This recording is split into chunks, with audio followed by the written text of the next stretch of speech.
All right, we're back. It's another YouShoot here with another one of the bravest in the business. Not everyone will say, ask me whatever you want. My adoring public, sometimes not so adoring public. Nothing in your past that no one would adore you for, man. Oh, no, not at all. Clean. We're good. It's my man BC. Thank you for agreeing to open up, and I'm sure the fans thank you as well. Excited to be here. We'll jump right in. We're going to go to the pre-funk era. 3J from Warwick, Rhode Island wants to know who your favorite wrestler was as a kid. That's a tough question because I had so many. But if I had to say just one, would probably be Haku. Was probably my all-time favorite. Just like this toughness. I was going to say one of the legit badasses of the business too. We hear. Yes. We ever witnessed to any? I don't know him as a killer. I know him as my son's grandfather. So he's completely different than what he was on TV. So he's not. He's Pa. But these tales. Now he does this. He does this. Right. So. But he did teach me that. So. Very good. KJP in Canada, who trained you to become a wrestler. Who was your first match against? Bill DeMont trained me, and my first match was against Tommy Suede. Reese, you were at one time a bodyguard for arguably one of the legends of rap, Snoop Dogg. How's the transition from bodyguard to pro wrestling sports entertainment? That's actually a really good question. It's completely different. As a bodyguard, I'm in charge of somebody else's day, their itinerary, their performances. I'm a behind-the-scenes guy. If you don't see me, I'm doing my job. If you do see me, you're going to have a bad day. So, and of course, in wrestling, sports entertainment, it's front and center, and it's about me. So it's two completely different things. Were there any skills that you learned? Public speaking, probably, because I had to deal with the public a lot, and especially being a bad guy, because I'm the guy who always came in and said, it's over, he's leaving, you can't come in, things like that. So in a very short amount of time, I became kind of the heel bodyguard for him, because I always handled I always liked to ruin everybody's day. I did it with a smile on my face, so it was a lot of fun. So they just kept having me do it all the time. All right. Dylan M. Is Vince McMahon crazy as everyone says he is, and any great stories about him? You know what? My relationship with him was always as the boss. I would never say that I had a personal relationship. You know, he was the boss. He was like a teacher. So whenever I spoke to him, it was always of something of consequence that had to do with my career or direction he wanted me to be in. So, and other than, hey, how you doing, boss, things like that. So I always kept it kind of like that. I've always been that kind of a person. So great stories about him would be when I was learning to do the Funkasaurus character. At one point he came out and he was dancing with me. So, which took a lot of the edge off, because I thought I was a bad dancer, and then he came out. So I was like, you know, and no matter what he does, it's that muscle walk. It doesn't matter how you do it. It just kind of does it. Was he showing you what he wanted you to do? No, he was just like, his whole thing was feel it. That was the whole thing about the character. Nobody told me what to do. They're like, you just gotta make it your own. You know, the American Dream, who was like, I went running to him whenever I had a question about anything. And he was the same thing. It was like, you got to feel it. You just, you know, and he was kind of like, that was like the one time I was like, this, you know, it's crazy. You know, WrestleMania was the same thing. He came out and he did the dance, and he's like, I'm not going to tell you what to say. You know, it's WrestleMania. It's your promo. You do. So you were allowed the freedom to do that. We sometimes hear like how scripted everything is. You were allowed the freedom to come. Yeah, I think my character was kind of like one of those things where each week they just didn't, just let him, we'll see what happens. Literally throw it on the wall and see what happens. Well, that's great from a creative standpoint. Brian Strelekis from Up North Radio. What was your favorite and least favorite moment of being on the original NXT, the competition-style version of the show, where Ted DiBiase Jr. was your pro? My least favorite was probably the little competitions. Like there was one time where at the time Derek Bateman and Daniel Bryant, and they was doing the thing, how well do you know your pro? And the two of them staged one of the best practical jokes. They're clearly cheating, but it was amazing. Where your pro would hold a word on his chest, and you were out in the ring, and you had to say what he was thinking. And they just had these random. I think Bateman, he was like, "What is North Ohio?" And he'd be like, "North Ohio." And we're like, "How does he?" You know, the place is going nuts, and they cheated, but which was they cheated, but they didn't because there was no rules in NXT, that's what was great about it. And after that, for me, the gloves are off. So it really raised the bar at that point. But I just remember in the ring going, and I was winning. That was the cold part. I was winning, and then I looked over and I was like, okay, it's on. You know. AG Psycho, how was working with Edge towards the end of his career? What was the experience like of working with veterans like ADR, Edge, Christian, right after your time on NXT?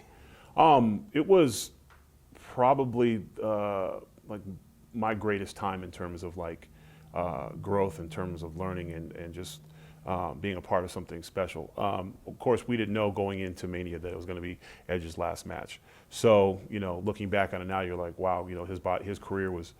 You know, he's a Hall of Fame. Actually, I know because he used my dance moves in his Hall of Fame speech. I was sitting there and I saw the legs jiggling. I was like, wait, is that really? Did it cut to you? Did they? Yeah, it went to me. I was like, even now. You know, Edge was just a class act. Christian was cool. Christian, I debuted against him on Monday Night Raw. So I kind of got thrown into the fire pan, you know, coming out of NXT. But I kind of put myself in a position I felt coming out of NXT to deserve an opportunity like that. But just meeting with Edge, you know, I remember our first conversation we ever had. He was like, "I don't know if I like you," and I was like, "Well, what do you want me to say to that?" You know, and he was like, "Well, you know, you're this big guy, and you don't really talk much. You're kind of intimidating." I was like, "Wait a minute, we've never spoke, you know, because you're Edge.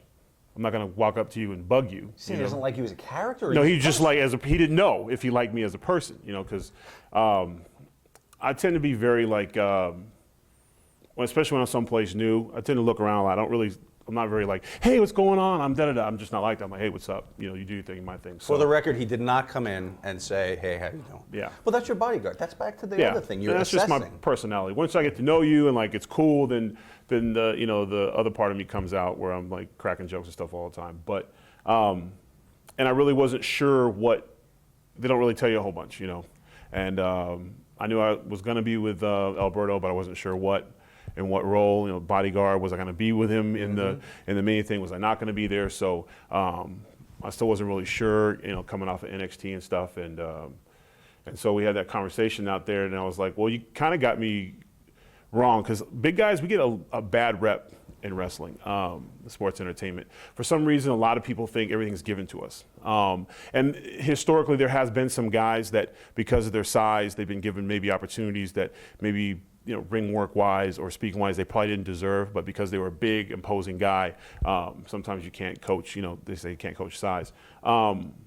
So there's kind of this thing like, oh, he's just getting this because he's big, and maybe his work ethic isn't, you know, the same as the other guys. And my situation was different, and I was explaining to him, like, I was in Deep South, I was fast tracked for a minute, then I had those 2 horrible matches with Scotty Too Hotty where I was just too physical, and I was sent back down. Then I was not used at all. Then I was let go. Then I came back. So I said, I've been on all of it, you know.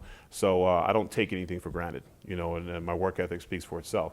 So after that conversation, like, he was like, okay, you know, I didn't know those things about you. So, because sometimes people just see you and they think, oh, this guy is, you know, he's quiet, big, imposing guy. And then earlier that day we had a meeting and they were looking for, you know, things to irritate me and Alberto, you know, promo-wise. And I was sitting there and I was like, oh man, and I've got a million nicknames and I'm bagging all the time. And for some reason, Edge was like, well, you got anything? And I just remember going, and I had a million things in my head, but the worst thing I could possibly ever call myself just sat in the front of my head, and I was trying to, like, something else, and it just sat there, and I was like, oh.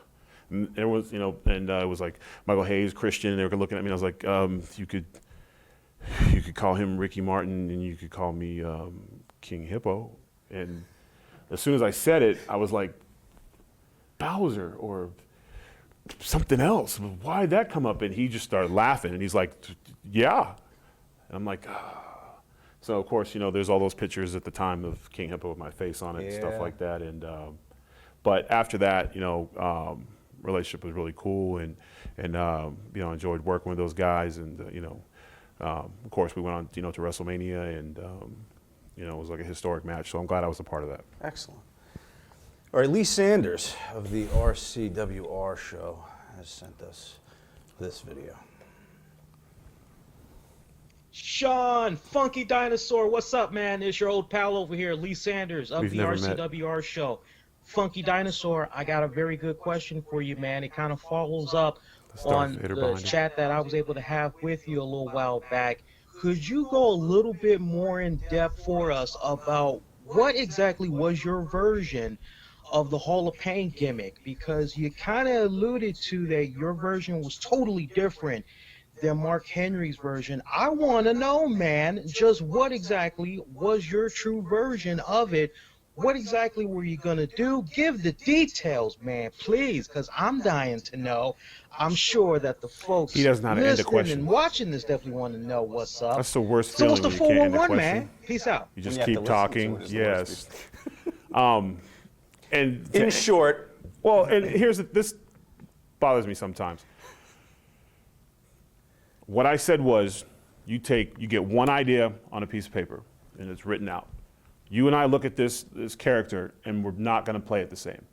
Right. I'm going to take the information on there. I'm going to make it about myself, and my character's going to be different. So the thing was, well, you had this character. You wrote the Hall of Pain gimmick thing, and I ended up doing the Funkasaurus. Mm-hmm. The Hall of Pain thing was Mark took an idea, a pitch, he made it his own. I wouldn't have done it anything like what Mark did. I would have done it the way I did it. I'm different. I'm more cerebral. I'm more a different kind of a worker. So it's two completely different things. It might have stemmed from the same ideas, but they're two different things. So it's not anything different. It's just that Mark looked at it and he painted his canvas differently than I would have. Right. And it worked out great for him. He like went on two to actors playing a character. part in a You're not sequel supposed to and play. then- It's not like how would yours would have been. Well, we don't know. Okay. Fair enough. Grant Lindstrom, in late 2011, WWE ran promos hyping your return to Raw and then constantly delayed your return every week for about 2 months. Do you know why they did this? At the time, no. I would literally come down, look at the sheet, and be like, okay. And then, great. And then, no. And then they run the things, and I'm like, And Road Dogg was my agent at the time, and he was very supportive and stuff. And we were in Memphis, and he's like, it's got to be tonight, baby. It's got to be tonight. Next week we're in Corpus Christi, and that shit ain't gonna fly down there. It's got to be here. Hey, you guys doing it next week. Corpus Christi is where it's at, Brodus. That's where it's gonna be. I'm telling you, Texas is gonna be huge. And I was just The perfect looking at city him, for it. just stop. I think a lot of the thing was just they literally just. It was kind of one of those things where we had ran the vignettes, and that was the direction that they were going, and that was the direction that I had been training for, and with ADR and all my time in FCW and stuff and I spent a lot of time with AA, just working on just being an aggressive heel that wasn't necessarily working like a big heel. Always in my mindset, wanted to work like him. Be aggressive, be on top of things, and like I said, I have my love affair with suplex and things like that. So it kind of set me a little apart from the big guys. But here's the situation: you have Kane coming back, established Hall of Fame monster, big show, Hall of Fame monster. Mark's back now. I would have been, and then you have Lord Tensai coming. So I would have been either the fourth or fifth monster. That doesn't usually bode well in terms of where you're going. Right. And so I had to think, and they were like, well, then there's just, they see this guy who's always cracking jokes in the locker room and stuff, and is silly backstage and messing around, and I'm pretty sure somebody told on me when Moves Like Jagger song came out, so I was provoking Daniel Bryant with that song, and I think that's what got out. But because how else would dancing be thrown into it? I cracked jokes. I didn't dance. So I was like, except that one time on the bus in Europe. So that means somebody told, and it got put together. But going back to the monster Right. heel thing for a second, it worked to your advantage then. Yeah, well, Just and we did something that we haven't done in a long time in sports entertainment. So we kept a secret. And part of it was because they didn't know, but there was a lot of things that happened. The Rock came back. We had the one, I was supposed to debut in Atlanta one night, and the Muppets debuted. So you're going to have the Muppets. And then Evil Brodus Clay. I mean, that just doesn't work. Right. So, but it worked out for the best because there was only one Funkasaurus, and it gave me time. But I was frustrated. I was it was like I didn't want to be, end up being like there was this build, and then once I knew where we were going, then it wasn't so strenuous, and I actually wanted the extra time because I didn't want to have it come out and be just flat, So in hindsight, it came out perfectly. But going through it, I was pulling my hair out every day.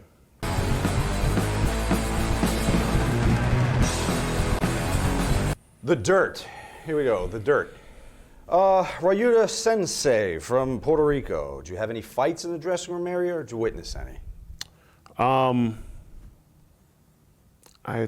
attacked Dylan once. Dylan Hornswoggle. He's a bully.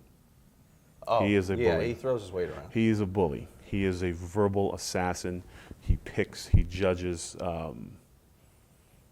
He's just a little evil guy. And he actually, when he was with me, we were in Europe, we were in England, and he was like, I'm the manager now. You listen to me. I'm like, you got it. And we were very close. For like, height-wise, so if I could cross my pinky and thumb, that'd be closer. And we were in Birmingham, and I come out and I go to intro, my little brother at the time, and he was like, Newcastle. Like, we're in Newcastle? Thought we were, and this was like day 11. Right. He was like, Newcastle, we're in Newcastle. And I'm like, we're in Newcastle. I'm like, ready to think, we're in Newcastle. He's like, yes, Newcastle. I'm the manager, Newcastle. I'm like, all right, relax, man. Okay, cool. Newcastle, what's up? Boo. There's my little brother. This is Birmingham. I hate you. And I'm just you're terrible. And he's going on thinking, I'm sorry, wrong city. Guys in the back are laughing, and we get in the ring, and I'm like, just manage, bruh. You've already, I'm getting booed, and it's Jinder Mahal on the other side here because you just made us say the wrong city. And I was convinced he did it on purpose. He claims he didn't. Our agent at the time, AA, was like, oh, he did it. He hamstringed you, And then after we were separated, I was having one of those days, and he was sitting in a chair, and he was like, Funk is on a roll. And I just stopped, and I went, he was provoking me, and I had enough. So I walked over, and he was sitting in his chair like this. His little legs were just kicking. And you know what a dodie whack is? It's when you, like that. Okay. But I took my whole hand and just went, and he was, and just took a bump, yeah. Oh. And then I walked off, and and of course, so I guess that's the closest thing to a physical altercation. Okay. Yes, we did try to book Santino and Dylan in a wrestling match one time where Santino would have to tie his arms and legs together and have one arm, but I wasn't able to book it. Okay. But there was we were trying to build that, but it didn't work out. All right. So your only altercation was smacking a midget's cock? We're straight? Yeah. All right.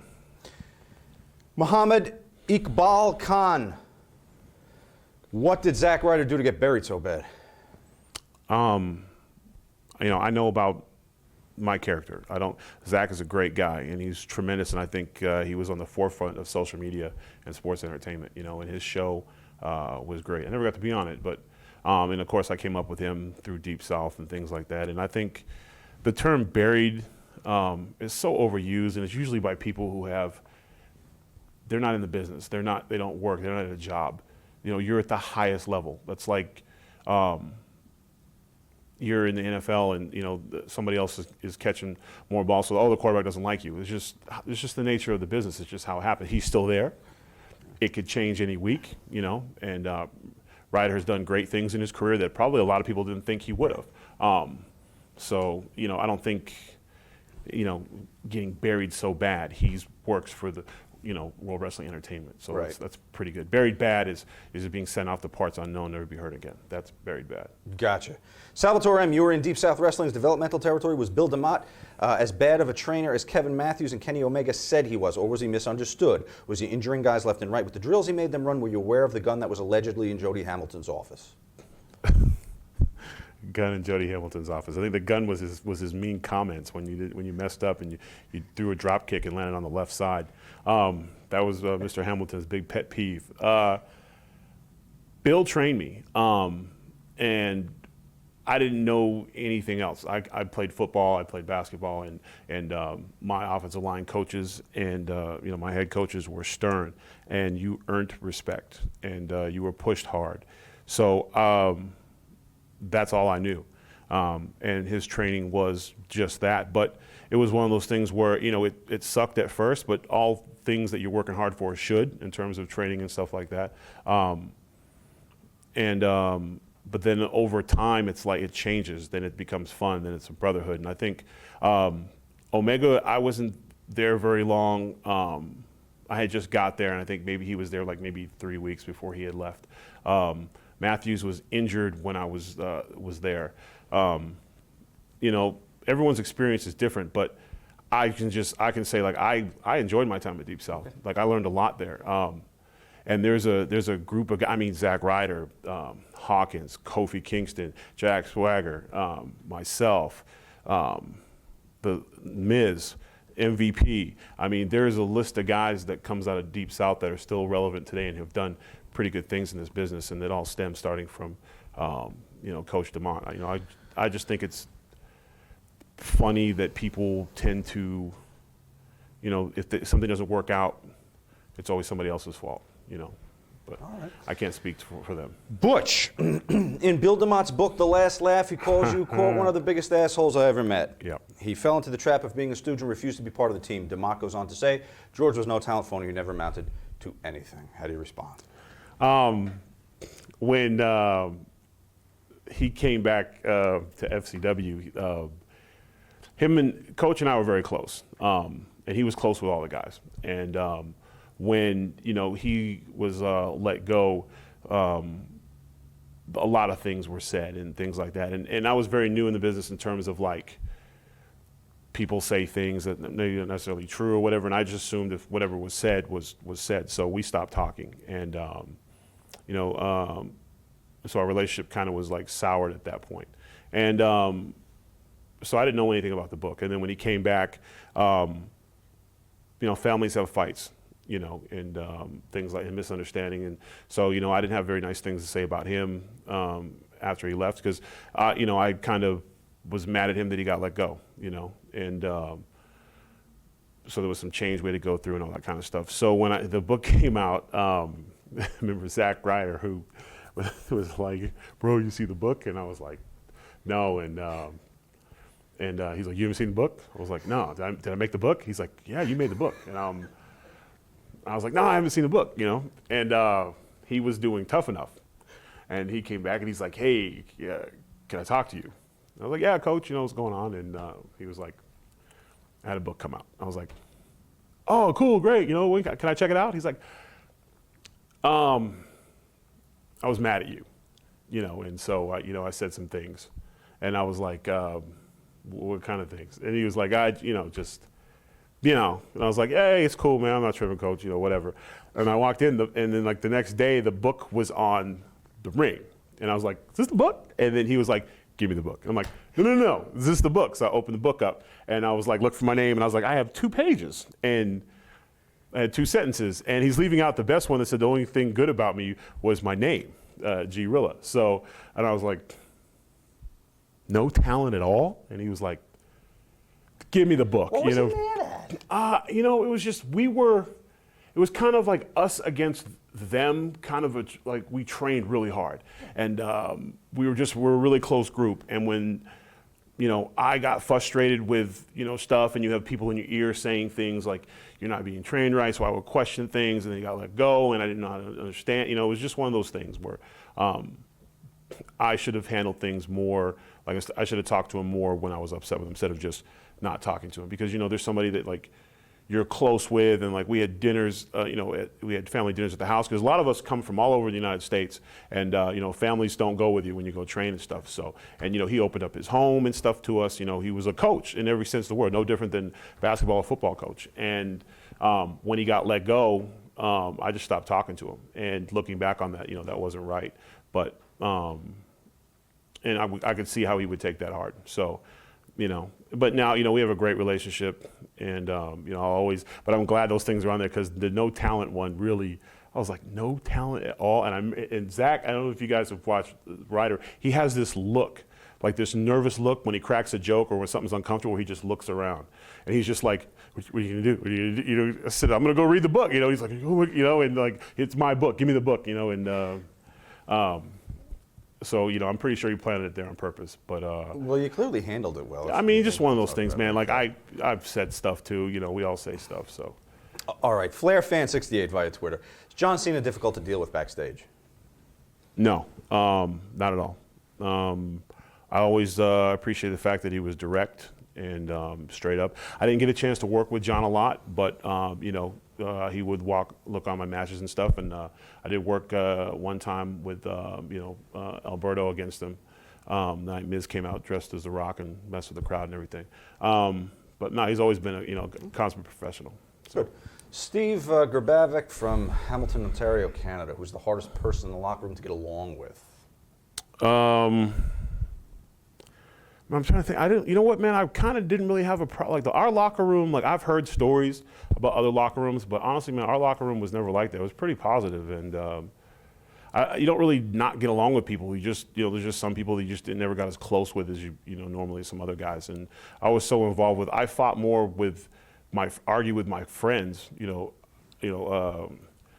Santino and Heath Slater, you know, probably Heath Slater would be the, and I love him like a brother, and we traveled on the road together and stuff, but like we would argue all the time, and he would say things like, well, maybe I'll punch you in the face, and you gonna do what? And he was like, oh, I was just joking, you know, shut up, stupid, you know, like that was like Slater. Like, but that was more the locker room, you know, it was never, there was never any tension, you know, if guys had issues, they usually talked it out, you know.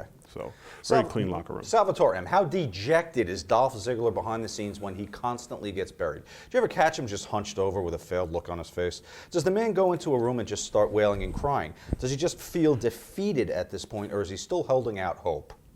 Hope for what? He's Dolph Ziggler, and we're talking about him.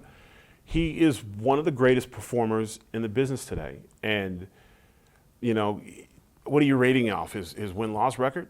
I mean, you know, well, you know, maybe he'll, you know, get some coaching, get a new trainer, and you know, or whatever. But like, the guys, he's at the highest form. And whenever I see Dolph, we have one word we always say. We look at each other and go, "Welp." We can't, you know, whelp is it? W-E-L-P. Just whelp. You can only go out there and control things in the ring and take the time you have and try to do the best possible thing you can. And I always enjoyed working him, and there was a time we were working together, and he went to hook me for a suplex. It was our pay-per-view match, and he just went to hook me, and he was like, "Don't let me suplex you." I was like, "Okay," you know. And then I told him, but I'll never forget that. And I just laugh on it. So Dolph he's one of the best out there, and you know, he's fine, and he's going to have a Hall of Fame career. YOLO Squid. Hello, Mr. Murdoch. Have you ever met Jim Johnston? If so, can you tell me if he's in fact the profound racist that everyone seems to think he is? Jim Johnston, is that the Johnston? Is that the music? Yes. Yeah, he made. He did 2 songs of mine, "Rip It Up" and then "Ain't No Party," and then of course, you know, "Somebody Call My Mama," and we actually spent a good amount of time with him. We went down there and we sang our version of the song, and you know. Trinity was lights out, and Cameron sang, and I started singing, but he stopped me very quickly. So, very, very quickly, he was like, "Hey, just talk your lines." I'm like, no, I got it. He's like, and he can make any voice sound great, but he met his match in mine. So Auto-tune couldn't fix you? No, not a chance in hell. Where's this racist thing? I don't know. YOLO Squid. Yeah, he's got some inside info, I guess. Is he racist against? Because honestly, YOLO and Squid, I'm thinking Orient somewhere. I don't know. This is a dry cleaning argument. I have no idea. One never knows. She-male toes. How much control or input does Kevin Dunn have when it comes to wrestlers receiving pushes and getting TV time? Sorry, the names just terrified me. You know, he's part of the process, and you know, as far as wrestlers receiving pushes and getting TV time and stuff, I've literally never been on one of those meetings, so I have no idea. I just, you know. Adrian Clausen says, is Kevin Dunn as big of an ass-kissing jerk-off as many people say? Also, could you do a Kevin Dunn impression for us? Jim Cornette does a great one. Just ask Sean. He does indeed. Yeah. No, you know what? My conversations with Kevin Dunn have always been positive. So, he was one of the few guys that when I got busted in the head at Extreme Rules with Christian, and I was bleeding all over the place, he was one of the first guys to come up and ask me if I was all right and stuff like that. So he's just like Mr. McMahon, like himself. They were the bosses, and I never really worried about that stuff. So, Salvatore M., was there some sort of sentiment among superstars that Darren Young may have come out for the sake of job security? You have to admit, it's way harder to future endeavor the openly gay superstar on your roster, especially in the Be a Star era. Also, does WWE, also the WWE does avoid any future discrimination lawsuits in the future by not firing him? Well, he got there. Darren is a superstar, and he's a great worker. So his work got him there. And to be honest with you, our locker room, we had openly gay guys we work with, and it was never a big deal. And and a lot of times, like I was concerned for, and I'll leave it up to him if he wants to disclose himself or whatever. But I was worried about his dating habits. I wanted him to be careful. He does the sites and stuff like that, and we were talking to him like, how's your dating life and things like that, because so it wasn't really a big thing. So when he came out, it was more of, and me and him have this relationship where I was always. Every time we see each other was always a promo where I was like starting stuff with him, like what's up, because he's light skinned, I'm light skinned, there can only be one. So, and I always wanted to put hands on him, and we worked, when we were tagging and stuff, I was like, I got him, and he'd be like, what you gonna mess with me for? I'm like, why you looking at me? And we go back and forth, and we had this, this pretend rivalry all the time. And so, when he came out, I just remember walking up to him and I gave him a hug. I'm like, ain't nothing changed. I'm still gonna put hands on you. And he just laughed and he said, thanks. So I think for him, probably just, he was just made himself more comfortable. But in terms of like the locker room, it wasn't a big deal, one of the greatest teachers and the greatest stars in the history of our business, Mr. Pat Patterson. So, I mean, it wasn't like it was something where we were like, oh my, what, because we're past that. And our locker room was very accepting of that, and honestly, we're probably more angry with if somebody's not reading comic books than necessarily whether they're gay or straight. Very good, Anthony Menchaca. What's up with Adrian Neville's teeth? Did you really knock him out? Yes. He came off the top rope and his face hit my head, and as we went down and T-boned him out of it, but his teeth stayed stuck in his mouthpiece, so he didn't know his teeth were out till he got in the back. So, but he got brand new teeth out of it. So he lost one real tooth. The other two were fake that were bonded together. So he lost three, but 2 weren't really his. So I'll take credit for the one, but then when he got 3 new teeth, now they're all the same color. So. If anything, it's a come up for him, That's good. All right, video from Dustin. Hey, Brodus, what do you think of this situation? Do you think she was doing this when she was shoplifting from Walmart? And have you ever taken anything from Walmart before? Does he work for Walmart? Is he a manager? He's in the loss prevention department. Okay. The Emma thing, I know absolutely nothing about that. I just know she's a sweetheart, and I always enjoy talking to her. So, and have I ever taken anything from Walmart? Just an uplifting feeling of my life. Whenever I leave Walmart, I'm like, things aren't that bad. I'm all right. It's confirmation of something. Yes, if you're having a bad day and you're not sure about yourself or where you're going, go walk through Walmart. Yeah. Frankie G 410. In the halls of urban legends in professional wrestling, stories that every mark has heard in their lifetime. Stories like Macho Man having sex with a young Stephanie McMahon, Pat Patterson molesting young guys who set up the ring, and the apparent scat fetishes of the Bella Twins on the road in hotel rooms. Now, sir, I ask you, one of the most talked about urban legends of all time, how the fuck was JTG employed for so fucking long? Yeah, so the question is, why was Okay, Crime Time was a great tag team, and again, people that he obviously knows nothing about athletics or sports entertainment. You make the roster because you bring a lot to the table, and there is hundreds of thousands, millions of people that would want to change, take your spot or whatever. And just because you're not necessarily being used on TV, that doesn't mean that you haven't done things to get there. And there was nobody that could take his spot. And Jay is one of those guys who's always in tremendous shape. He can always talk. If he's asked to do something, he'd do it. I'm extremely thankful for Jay. I worked him quite a bit with my character in the beginning. And, he was always one of those guys that was came to work, and he was always professional, and those things matter. So you have a contract, and you get your contract, and if you have a 5-year deal or whatever, hopefully you get to finish out your contract. And he was one of those guys that was always a great pro, so why wouldn't he be there? Lisa Lucia, how the hell is Rosa Mendez still employed? A lot of people want to know how the employment game is working here. And if the rumors of Michael Hayes getting her drunk are true, how the fuck is he still employed? Well, I guess she kind of answered her own question. Again, she's a tremendously attractive, athletic woman. So until some other tremendously attractive woman takes her spot, she'll still be there. Michael Hayes went and got cleaned up, right? I've only known Mr. Hayes, and I don't know anything about his personal life.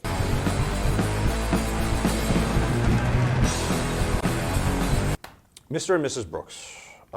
Jack Reigns. What was your opinion of AJ Lee? Is she really crazy? As it's rumored, her WWE character is not far from her real-life persona.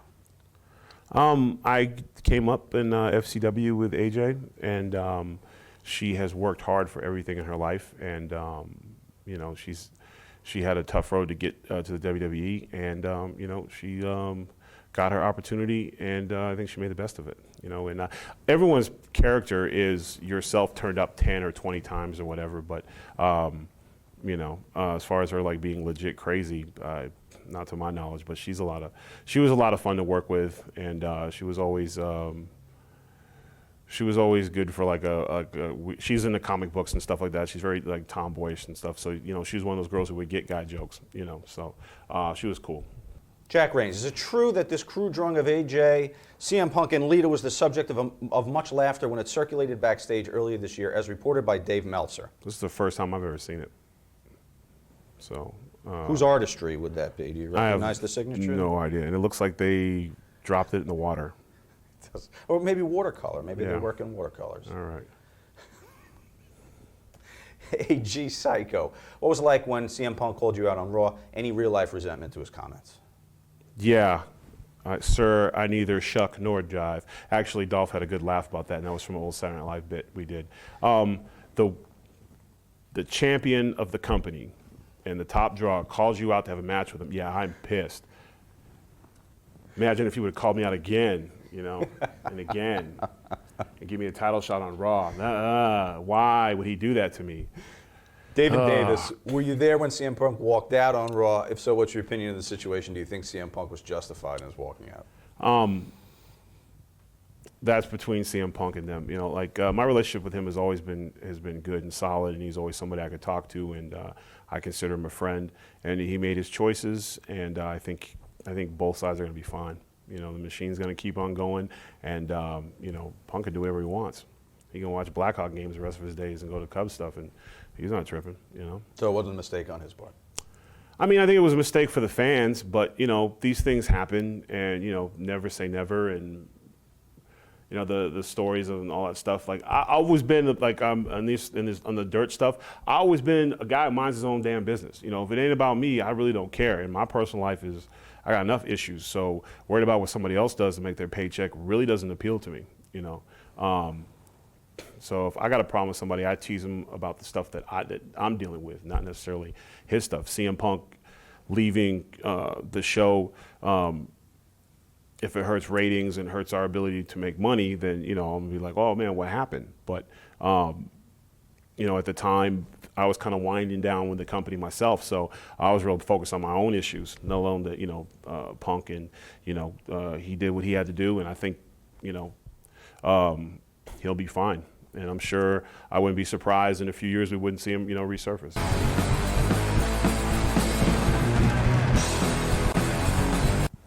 Total Divas. Ron, what do you think of the Total Divas? I think it's been a great launching pad for Trinity, and it's given the girls a voice, and it's added another dimension to entertainment, because I think that's more for like the women who are into like the, I'm not a big fan of reality TV at all. I hate it, but it's difficult to watch. And I've been approached a couple times about doing a reality TV show and stuff, and I've always been like, nah, I just don't have, it just doesn't appeal to me. And so, I think it's good for the girls, and it gave the Funkadactyls more of their own, identity. Nick Gator, what do you think of Vincent, Cameron's boyfriend? You agree he looks like Gru from Despicable Me? Well, seeing how I'm the one who called him that, yeah, like it was already, I was teasing him.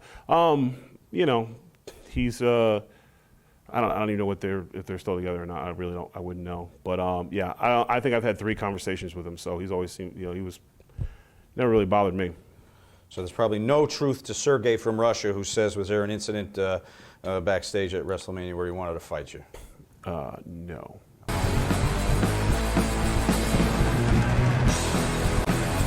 Sex, drugs, and funk. The Horsecock Express.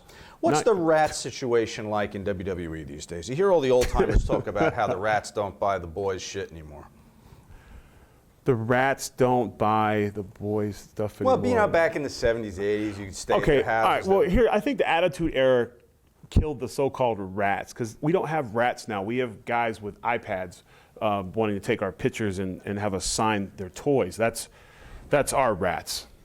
We missed. Ernie Ladd would be furious. Back in the day, and in Attitude Era, where you had rock and roll girls pulling up their shirts and stuff. But it's not our fault. We come out of the show. There's a family of 4. Want to take pictures with the Funkasaurus. And then there's Daryl with his action figures and his books he wants us to sign and things like that. So that's kind of what our. I guess you can call them, we have more like hamsters, I guess. We don't really have rats. The Attitude Era had all the crazy rock and roll girls and stuff like that. We I heard rumors, but unfortunately, I'm still waiting for that, because, if any of them went to Flashes, we'd be like, bro, please don't do that. It's not cool. So, yeah, we missed the boat. Yeah, I think ICP was here, and they were talking about that same thing a bit, too, that the standards on the road have fallen a bit. Frankie G410, how bad are the rats on the road? Are they at least pleasant looking, or are they missing a few teeth like the heavyset lady at the indie show on Colt Cabana's Wrestling Diaries 2?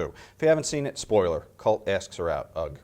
Guess we kind of got the answer to that already. Well, you don't judge a book by a cover. Maybe, they had long text messages, and, they social media wise, they built a relationship, and then when he, it was like, was that Jack Black movie, and he only saw that she was skinny, but she was a big girl, and at the end he didn't care. Shallow house. Shallow house. So don't be shallow, Frankie G410. You never know. Jack Reigns. I've heard rumors that you're one of the biggest foot fetishists in pro wrestling. If true, you prefer women to be barefoot or in boots/shoes, as Tony Atlas does. Get that right. Tony Atlas wants flat Vans, he said, specifically Vans. You got me confused on his face with It's Not My Fault. Yeah, I've never had it doesn't make sense to me. I don't get the whole foot thing. Like, long hair I get. Okay, but so that's not true. Booty I get, yeah. I don't even know who would say that. It's terrible. It upsets me. Rivers Clay, I know your face is bigger than your hat. Them girls quite a bit. And I want to know, if you had a choice, which one would you like to tap? Cameron or Just that motion lets me know he's never tapped. And if his mom found him talking like that in the laundry room. In the laundry room. What are you doing? Nothing, Ma. What are you doing? I'm talking. Are you playing wrestler again? No. Take your hat off. Do your chores. He was asking Cameron and Naomi. Yeah. They're like sisters to me, so that'd be gross. That'd be like swallowing your own saliva. Just not something I want to do. I do that all day long. What's wrong with me? Yeah, just gross. The Horsecock Express. On a YouShoot, Tony Atlas said that the Bellas like to shit in people's bags and perhaps more. You have any first-hand experience? No. And how the hell would he know? Boy, I don't get that stuff. Why would you do that? Tony specifically said, we don't have the clip here, right? Yeah. He specifically said that they... Mr. Atlas, he's always been, I enjoy his conversations and stuff, and he's got that laugh going on. But What the hell, man? I don't know. I must have, you know what? I must have missed a lot of time in the WWE because I missed all that. Like, I didn't see. For all I knew, we were all professionals that shook hands and maybe hugged when we saw each other. And nobody touched anybody's stuff. So maybe I think Tony specifically said that they would shit on guys while they were asleep in the hotel rooms. Wasn't something like that? So like ninjas breaking in with today's security, and doesn't anybody do the latch? Right. I mean, I guess not. I always do the latch, you know. All right, Sergey from Russia. Of all the WWE divas, who is, in your opinion, the most sexually addicted? I mean, sex-related jokes all the time, flirting and seducing. Well, they never did it with me, so no one liked me. Like, I was like, hey, it's George, you know. Hey, You're the big brother. Mm-hmm. I'm not even that. I was like a big acquaintance, you know.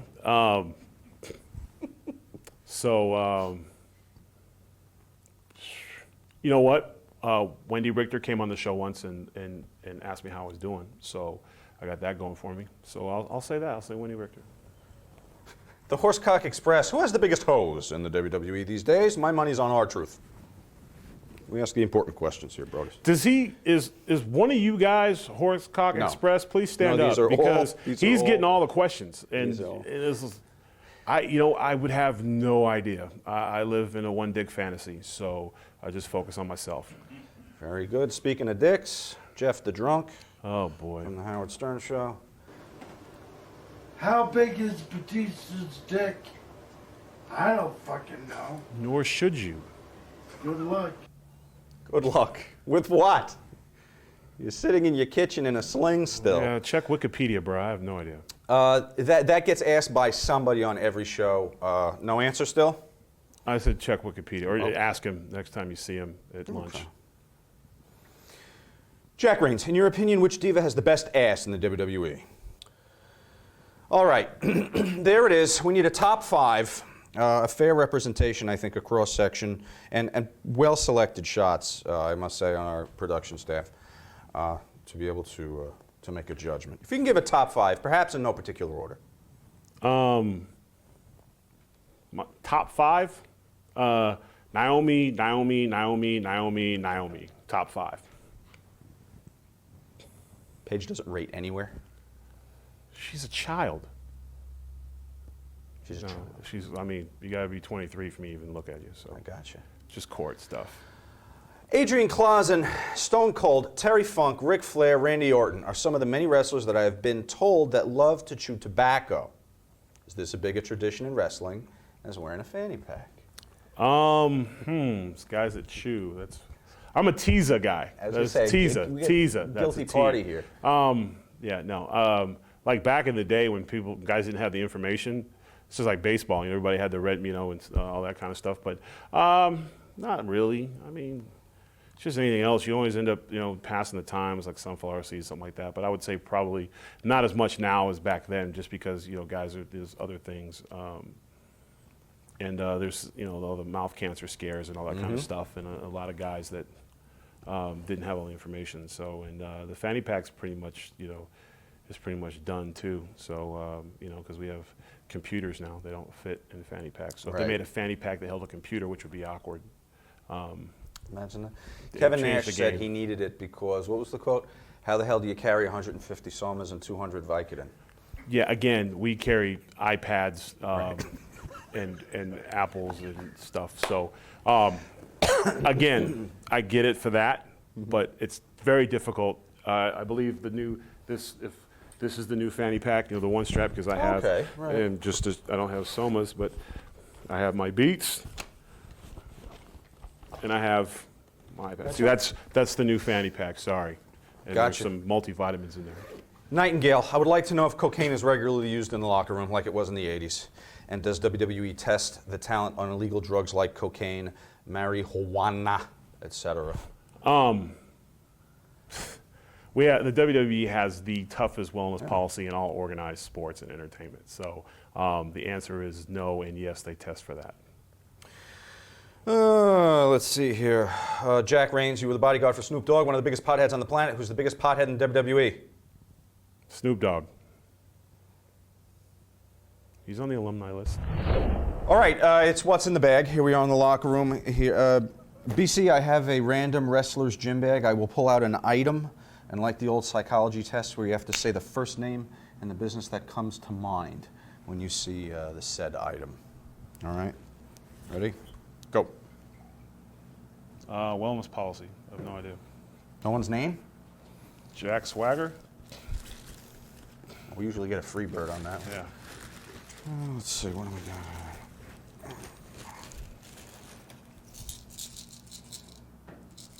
Tic Tacs? Hardly. Oh, training staff.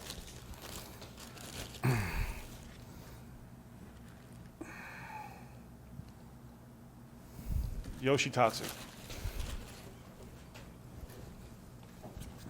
Towel, Cody Rhodes. What is that? Green stuff. Is that fish food? Oh, me, I collect fish. No flaky green substances remind you of No, anyone? No. Isopure, protein. Love you, me too. Guys, today is so different. Syringe? Yes. Is there a doctor gimmick anymore? Dr. D. David Schultz.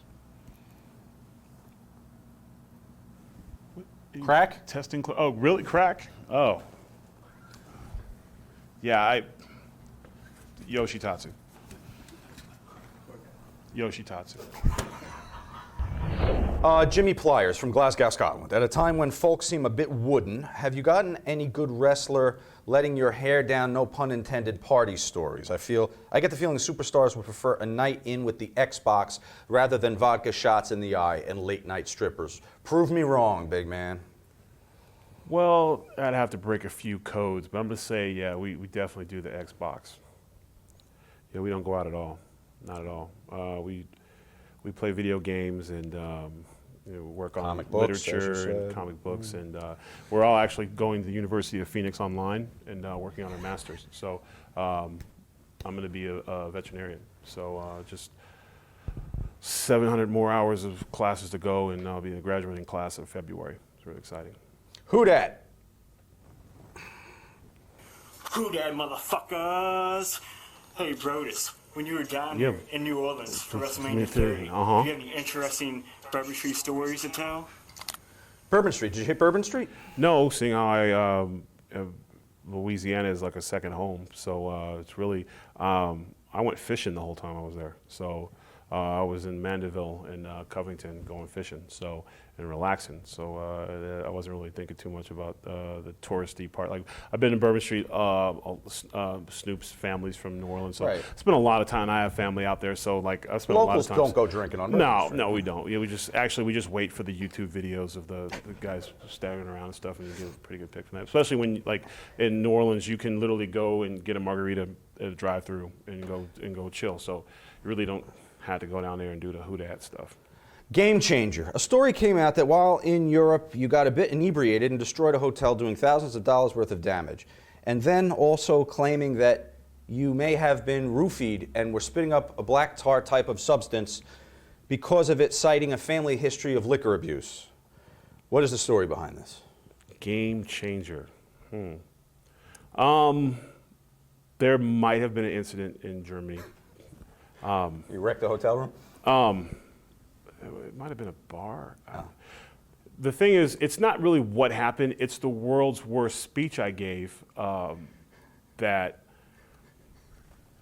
I didn't know how to end it.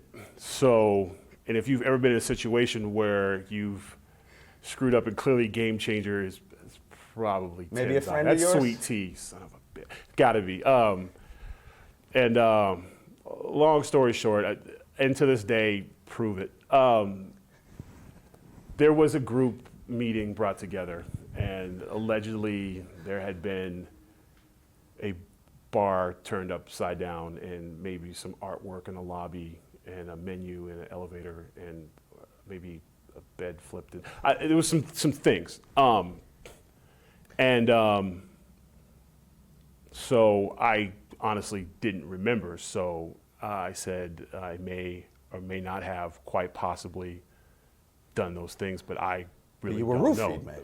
Well, I said I've been drinking since I was like 13, and I'd be damned if this, that, and I just didn't know how to end it.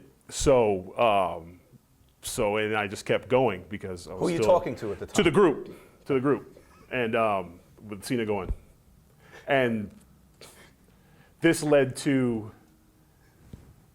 Since I was in so much hot water, allegedly, because I never admitted it, I gave a speech saying I may, quite possibly, could have been, not really sure.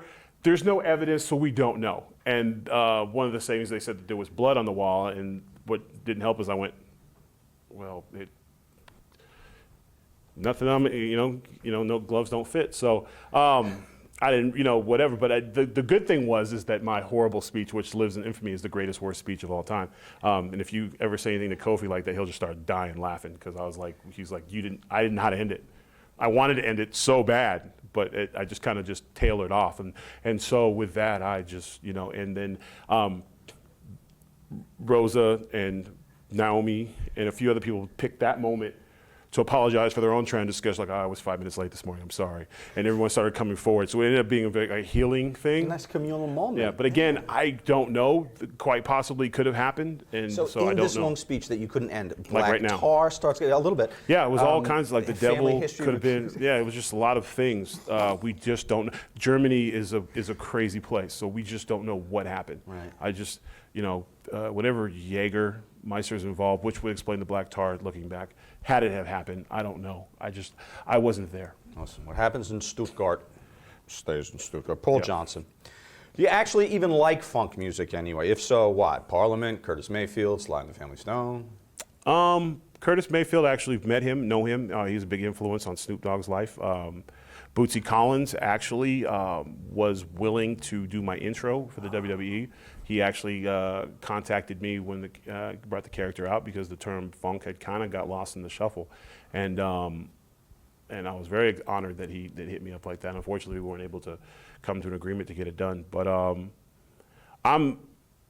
my iPad is just full of music. Like I don't have a particular I guess if I had to say West Coast rap. It's probably my favorite, but I'll be listening to the car as I work out to AC/DC. Like my music genre is all over the place, so nice. I don't really have one style of music, but not as much like funk in terms of because it's changed. Music has changed so much, and to listen to the old stuff now, you really appreciate it because it's not so computered and synthesized, and it's become music nowadays has become just the hook, and it's kind of the art forms kind of got lost. But you do listen to the old school stuff. Yeah, absolutely. Okay. You have to. John the Revelator is back. God help us. What are we in for? Okay. Brodus, can you teach that white boy Sean Oliver how to do the funky dinosaur? Somebody call my mama. No, and that's literally never was the dance. What? Somebody call my mama. He likes his towels though. Mama. Yes, somebody please call my mama. Dad? Yes, and all right, John the Revelator, thank you very much for putting me in this precarious position here. They come no whiter than me, BC, so I guess we should try to... you want to fight? No, I don't want to scare you. Calm down. Let's see if we can get some music. Let's see if you can give me the basics of if I had to come out on stage with you guys, if I was now a member of the team. We had that senator, that congressman who came out with us in South Carolina. You guys about the same? About the same, okay. Yeah, okay. Was he a Democrat at least? No, he was Republican. Okay. Yeah, which was weird. I liked him. So how do we start here? Give me something, some track. Keep it. This is a dance thing. Okay, cool. Because music's scaring me. All right. Right. Very simple. We had kids. When we thought about it, it was like, at least for me, I was like, everyone's standing in the audience, so you don't have to move that much. So I saw that stuff on TV. I just needed something simple that was to the beat, and that people could get behind, and that everyone could do. Everyone could do it. So it was just simple. You doing it at home? And the more you got it, you just got your shoulders into it, and you just play with it. 2. You can get weird. You can take it up high. You can go low. You can come down. As long as you keep the claws. It's all about claws. I feel like my legs should be doing something. Well, and they are. You kind of got that knee thing. You're just feeling it. It's just feeling the music. There's no wrong way to do it. Now, if Vince were up here, what would that look like? You, me, and Vincent in a hotel room. It's kind of a strange That would look question. like 1985. But yes. Pat. His was all the shoulder. His was the muscle dance. He always did the muscle. Everything with him was the shoulders. You get the claws from Vince? No, I never got the claws from him. He did his thing. His muscle dance trumped any dance I could walk. John, it was better than yours, John. I'll tell you that much.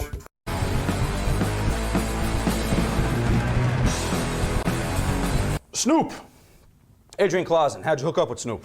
I used to work at a club called Saddle Ranch, and had built a pretty big reputation as being able to shut stuff down. And one of the guys I worked with, Big Stephen Keys, had got on, and one of the managers came with him to our job and was like, "Oh, who's that guy? Is he available?" So, so kind of like word of mouth, and I started out just working part-time, and then moved up the ranks pretty quick, but kind of like a word of mouth thing. Grote M01 via Twitter, what's the craziest moment you had while being Snoop's bodyguard? People, there wasn't, like, we never allowed things to get crazy. Like, if you have a lot of crazy moments as a bodyguard, then you weren't a very good bodyguard. I usually handle things pretty quickly. Probably like the wildest moment was, I also coached his youth football team, and I was offensive line coach on it. And we had our Super Bowl, and we had DJ Quick did the halftime show for free. And DJ, Quick is a good dude or whatever. So there's all these families there, and there's kids, and it's Pop Warner football. Yeah. And our kids are ages from 10 to 12. And then it was like in all levels, like from little guys all the way up. Like, so I won Super Bowl, and it's at Carson, and they have a lot of the boxing Golden Boy promotions. Like they have a lot of shows in there. The professional soccer team plays there in Carson, California. So it's a big arena, and it was a pretty good turning out for families. It was probably close to 1,000 families there, like families and stuff like that. So it was a big crowd, and all kids, and schools and stuff like that. All school buses parked it. As I was walking to the back, because I usually, off the line, we waited for everyone else to go because we going over our stuff and we were heading jogging to the back. And Quick gets up on stage and thanked everybody for coming out, and then started the halftime show, and his opening song was Sweet Black Pussy. And I went, no, is, and I was like, I remember hauling ass back going, tell him no, like his kid, like, and looking in the crowd, and they're all bobbing their heads. I was like, oh, and he's just like, what, like it's my set, so, that was, there was a lot of moments like that, just a lot of fun moments like that. But I just remember just my heart just stopped because in life before Bodyguard, I was a teacher. So, so I was just freaking out, like, you just hear the music and you're just like, you're trying to get, like if I could have unplugged it, I would have. That's great. But yeah. Grote M01 via Twitter, do you ever smoke with Snoop? No. Kentucky Waterfall, question for you, my man. How come Snoop Doggy Dogg never, and The Rock means never, ever gets busted when everyone in the fucking world knows this guy is blazing 24/7, 365? Even got away with murder when they gave him the case. I think he's DEA. What are your thoughts? Well, never got away with it. Well, he has a prescription. He has a medical condition, so it's legal. Gotcha. California guys.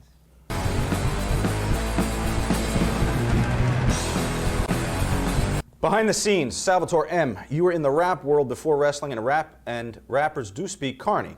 Snoop Lion does it all the time. Did you ever shock any of the old school agents in the back by talking to them in Carney? No, like shock them like we had dialogue, like kayfabe, bruh. Like it's, oh my God, this guy can speak broken English. He's helping us tell coded things so people won't know what we're doing in the ring. I love this guy. Oh my, yeah, bring him in. Like, Paul from the UK, what is the general consensus amongst the talent in WWE regarding payoffs for pay-per-views now that the network has launched? I understand things are a little different now, that the company's no longer relying on the traditional pay-per-view model. Was it made clear to you how you would get your cut? Were the talent satisfied with this? well, I got cut before they discussed the cut, so I don't know. It's not my era anymore. My pay-per-view days were over when that stuff changed. Matthew Forcina from 411 Mania, are you allowed to discuss how WWE contracts are structured now? This isn't a how much you make question, but more a general inquiry as to what percentage of the compensation from pay-per-view TV and merch and the like versus the downside, and what sorts of percentage of those sources WWE gives to talent. It's not grammatically correct, but I think I know what he's going through there. Contract's pretty straightforward. I think it was Kevin Nash who, I think him and Hogan set up the contract structure the way it is now. Unfortunately, whether it's your idea or their idea, they maintain intellectual property. I don't always necessarily agree with it, but that's a contract I signed. So if you come up with a great concept and something that, in my case, like, the Funkasaurus or Brodus Clay is actually me saying thank you to Snoop for letting me go back. So it's one of those things, but like, under the contract, any intellectual property belongs to them. So, and you get compensated. And the argument is, well, you wouldn't have got the numbers you've gotten had it not been for the WWE putting it out there. So. But let's take a WrestleMania, for example, right? Okay. Where you're going to get a bonus. Okay. With the network now, would you suspect, I know you're not there anymore, would you suspect that the guys are still getting a bonus? Is it a smaller bonus? Or because it's not a separate income stream for the company, it's all tied into that $9.99 a month, that the bonus structure has changed? Again, not being a part of the process anymore, but I would imagine it's one of those things where if it's a constant flow at a lesser number, then at the end of the year, the number should be the same. Okay. That's would be my guess. I guess it would go into buy rates and how many people are actually holding. Like, you take that $9.99 and let's say, just spitball, let's say pay-per-views in the course of the year generates, let's say, $75 million. And now with the company, people paying monthly subscription, that subscription comes in, let's say at like $79 million, then you would say, yeah, it's better. But it just depends on how many people actually belong to the network. So they're factoring in subscribers. I would imagine you would get, okay, like, you're getting a little bit now. Maybe the pay increase would be higher across the board, so maybe you won't have the super huge big payday anymore. But you're making more. But you'd still make more over time. That's why, in terms of good business, that's what I would think. But again, I wouldn't know. Tommy Jones, first-time questioner for Brodus YouShoot. When you're given what could be foreseen as a lifelong mid-card gimmick, i.e. Santino, Fandango, comedic gimmicks, is there a sense of fear regarding saying no? Is the feeling in the back that it's better to attempt to get any gimmick over out of fear of losing one's position?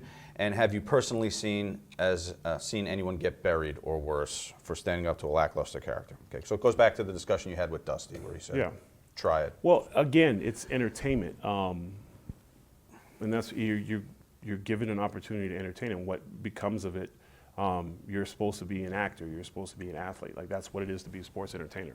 So you're given a character. It's like you audition, because I'm doing movies and stuff now. And I'm playing a different character in this one I'm shooting in August, opposed to like the one I'm doing in January. That was this is what you're given. Can you make this work? As a performer, as an entertainer, you want to make it work.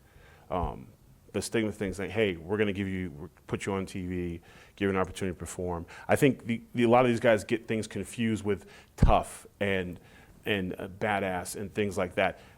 That's not what the WWE is. That's not what wrestling was. Even the big heels back in the day were cowards. That was their character.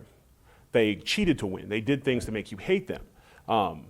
So I guess in that thing, it's like, well, I always have to cheat to win, so it sucks, and then eventually the good guy beats me at the end. It's a show, it's theater, so you play a character. Sometimes you'll be, the warrior, and sometimes you will be the gobbledygooker. But you can make it work. And that list of guys, if you go back to that list, Fandango, I would throw myself in that, Sandow, that shows great range in the fact that Santino was a legit judo champion. Like, he could hurt a lot of people. But his character, you won't remember how many suplex somebody throws, but you'll remember, oh, he made me laugh, he entertained me. And that's the nature of the business now, is we have to entertain. And people, I think, guys with their own issues of what's tough and what's not tough and stuff, things like that, they don't really understand what is sports entertainment. UFC, I get it. Boxing, right. I get it. But it's funny because UFC and boxing, they want that charisma and that showmanship that we bring, because it brings people to watch. Yes. Yeah. Because two guys come out, I'm gonna knock him out, I'm give him this one, and they're like, they want the dazzle, they want the outfits, they want the show that sports entertainment brings. And that's what makes us different. That's what brings people back. Because if we all just stood in the ring and punched each other out, you wouldn't have that many of us for very long, so. Very good. World's strongest sandwich. Are there any good ribs going on in the WWE today? And if so, what are they? And who are the great ribbers doing it? That would also be a great idea for wrestling's greatest ribbers, Fuji, X-Pac, Johnny Valentine, owner. Who's ribbing Funkasaurus? Tell the story. I actually was more the ribber. And we all teased and joked. You know, like I said, my big nemesis was always Heath Slater, who would always, that cat, man, is just something, I love him. And he would always start arguments and then lose his place in the argument. And it would just drive me nuts. Or he'd say, I remember one time he got mad at someone. He goes, you think you're cool in your green shirt with your green? I'm like, and what? Finish it. And he's, shut up, Rilla. I'm like, I'm green what? Finish your, I wasn't even involved in it. I was just joking, you know, that's Heath. So that was always the big, like, I would just wait for him to say something. And he would always never let me down. He would always use the word in the wrong context. He would always do it like, you know what, man, you just need to, you're stupid. Like, really, yeah? Yeah, is that the word you want to use? And he'll be like, shut up, man. You know, and show a fist or whatever. Like, he was like, I just loved him to death. You know, but you were not the subject of any ribs. No, I'm trying to think who got me. Not really. I'm trying to think. Like, it's not like it used to be back in the day. It's different now. Like, our ribs are like jokes and stuff. You know, Daniel Bryan's pretty good. And I always made jokes about not having parents and stuff. So I would, like, Tenzai, you know what, Sweet Tea, Tenzai, he always was trying to get me. He ribbed me in the ring a few times. He got me good in the tug of war. We had to go out to the tug of war against Mark Henry, and he was like, you need to get fired up. I'm like, I am fired up, right? And he's like, no, I'm going to fire you up. And he's like, I'll give you a slap out there and get you fired. I said, you don't touch me. You don't slap my face. Yeah, I'm like, get the heck, no, I don't. Who slaps people in the face, bro? Like, no, I don't need that. I'm an entertainer. I got it, right? And we went out there, and he went first, and he did the thing. And as I went to step in the ring, he was right there. And as I stepped through, I was like, and he was like, go get him, man. And I was like, as he walked, I couldn't, I'll see you in the back, bruh. But he would do things like that all the time, and I would get him back. I remember one time in a house show, we used to do this thing where I'd hold the guy, and he'd drop an elbow on him.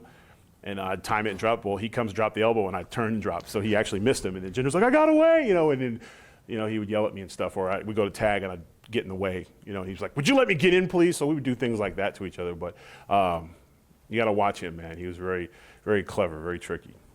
Not like the old days when they take somebody's honestly, asthma inhaler and put butane in it. I'd be in jail because I would have beat the hell out of somebody if they touched my stuff. I'm just keep it real. Like, I don't give a damn what they ripped for you. You touch my you can get your ass whipped, like, period.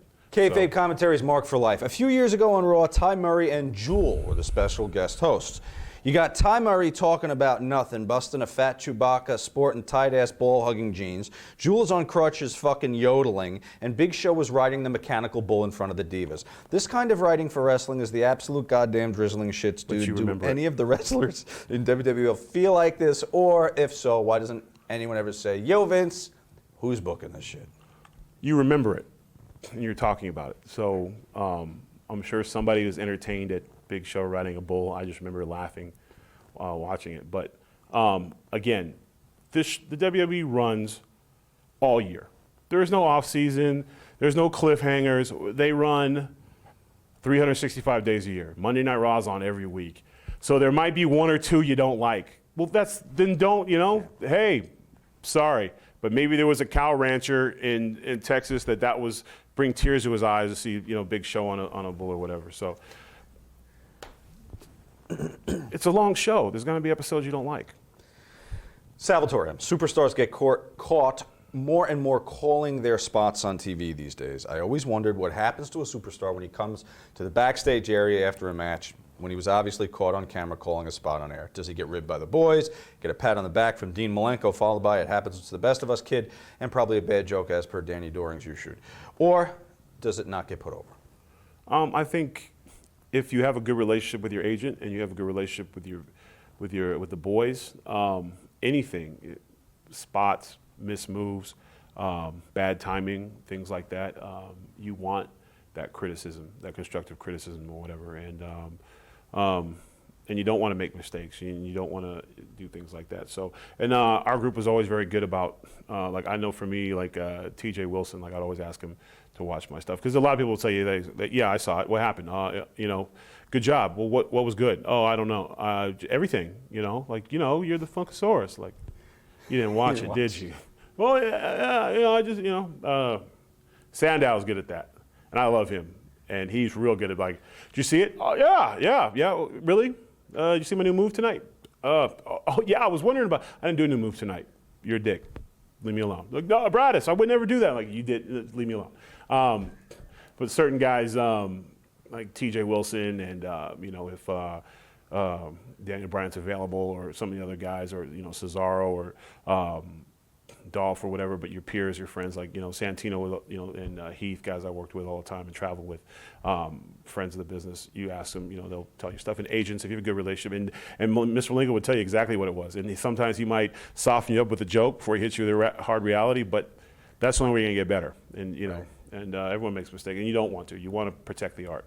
Ali Gasban, what was your experience working alongside Triple H and Vince McMahon? Would they clash with ideas? I never was in any of those meetings. They were bosses. I shook their hands. I did what I was told to the best of my ability, and that's pretty much where it was at. All right, here in the Twitter Center, let's get right to it. Jason Worthing, who's the one guy on the indie scene you'd like to wrestle, and would you ever consider stepping into a CZW ring? I won't rule out any possibilities, and I actually have a bucket list of guys I want to work, but probably the top of my list right now, I'd have to say, would probably be like Samoa Joe or Abyss would probably be the two guys that I most look forward to working with at some point. Very good. Jeremy, what's your favorite vegetable? Tomato. Why? Because argumentative like me, you don't quite know what it is. Some people say it's a fruit, it's a vegetable, and it goes with everything. And it's a great grilled cheese, and you can't have spaghetti sauce without a tomato. Very good. Chris Elliott, are the WWE Network payoffs really as bad as the dirt sheets are telling us? I won't know, because I left before that stuff, so I wouldn't know. Right. Dan, hi Brodus, Naomi or Cameron, who has the best big bubba butt? Well, only one of them has one. Like, so that's, Naomi's a better squatter. Big red cheese. Does Lillian Garcia have a hairy bush? I would have no idea. I would imagine you'd have to ask her gardener. I really wouldn't know.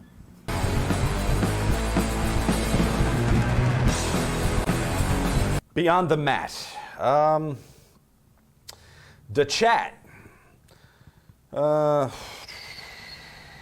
Rumor has it there's an outtake of you falling through the wall a la Shockmaster while filming your toy commercial. True? 100% true. I was doing a outtake. I wanted to see what happened, and that was my opportunity.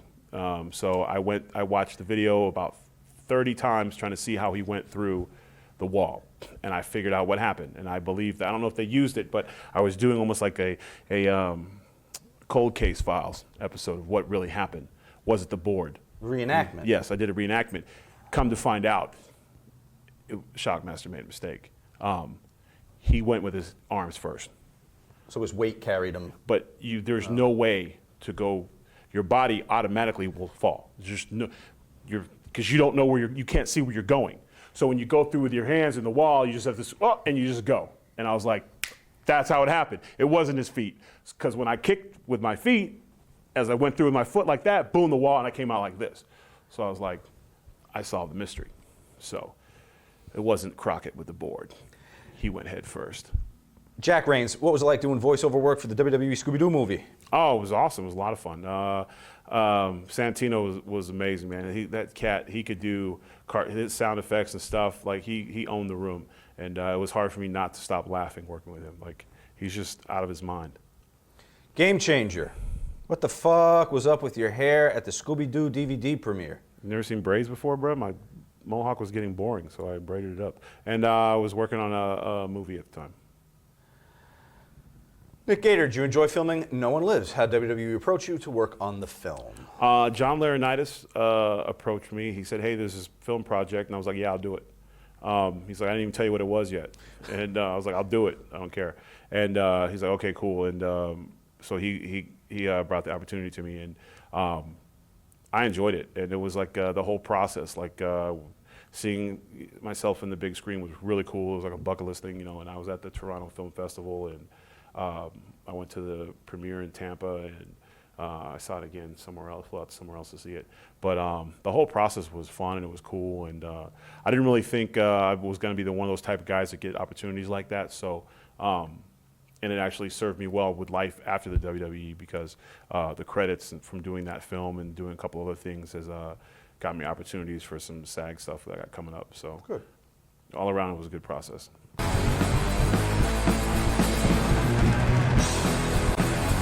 On the road. Take us on the road, Brodus. Sergey from Russia.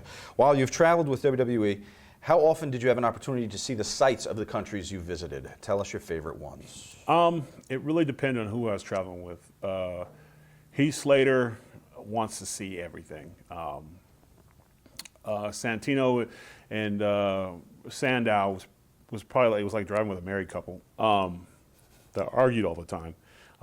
Sandow would drive slow on purpose, so Santino would get mad and drive, and then tell me, I'm doing it on purpose because I don't want to drive. I'm like, why are you telling me? It's my shift too, bro. Like, and we always like training and sleep, making, Santino's big on sleep. He's got to get plenty of sleep. But we would always try to, if there were sites and stuff like that, but I've traveled so much that I'm kind of over it.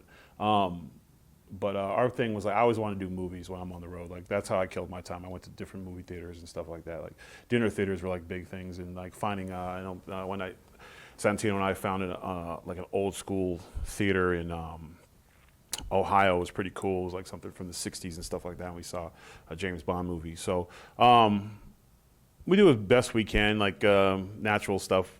But honestly, with your schedule and trying to make towns and things like that, you don't have as much time. People are like, oh, you went to Europe. What'd you see? Hotel room and a bus. You just don't have as much time. Did you have less time than when you were traveling with Snoop? I mean, yeah, was the I mean, concert Snoop didn't sleep. So, like, the motherfucker didn't sleep. Like, and he'd be like, after a while, he'd be like, yeah, we'll take Rilla. And, I would just go with Rilla. I'd be like, no, because I won't sleep now. Right. Because he doesn't consider, like, your sleep, like, I'm going to close my eyes for like 10 minutes. And you're like, we've been up for 3 days, bro. 10 minutes is all I got. And that's when you got to, like, you spend a lot of time with your door open in the hotel room, and you got to shower, do all your stuff, and then keep an eye on his, because people are always like, you can't take your eyes off him for a second. So you'd be in your hotel room, you just keep your front door open so you can hear what's going on. So I can just see what's, watch the door, because you don't want anybody going up to the door. Right. And everybody from cleaning ladies, managers acting like he called them, like, it's just unreal. They don't want to. They just want to see him. They just want to have to say hi. I said hi to Snoop. It's unreal. It's crazy. How did people find out where he was staying? Just like you know what? I don't know. It's just like every time I stepped off an airport, there'd be 35 marks there. I'm like, how the fuck do you guys know? Like, to the T. So I think when it's advertised where he comes to a concert, then the educated guy figures they find out what flight he's in, and they try to see what hotel he's at. So. Did he travel under his own name? Actually, no, we use a lot of aliases, but people still, like, somebody works in a hotel, just like, like, oh, hey, he's over here, come check it out, and word travels fast, especially social media. McWhalen, who did you like to travel with? Oh, man, my favorite, it's tough. Heath Slater was probably my favorite, if I was, like, up to, like, no good traveling, was with Heath. And then my regular traveling crew was Santino and Sandow. Those are probably that was like a regular traveling crew. And Big E was always fun. I like traveling with him because like weight training and stuff like that. He was another guy who was always focused. So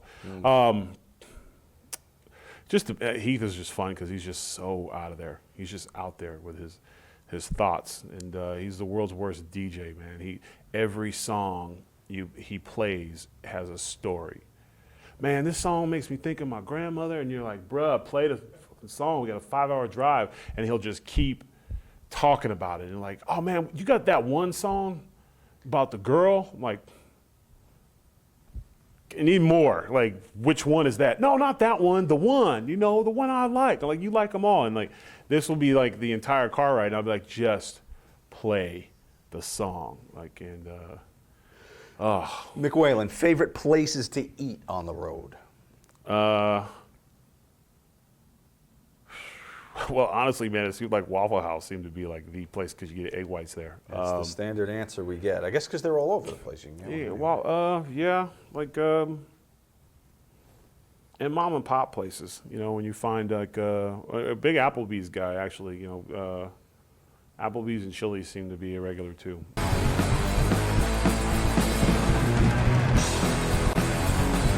Potpourri, game changer, again.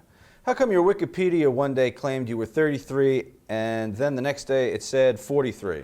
How old are you really? And some days it says I'm 6'1", then I'm 6'7", 43, Jesus, I'm aging fast. It goes up and down.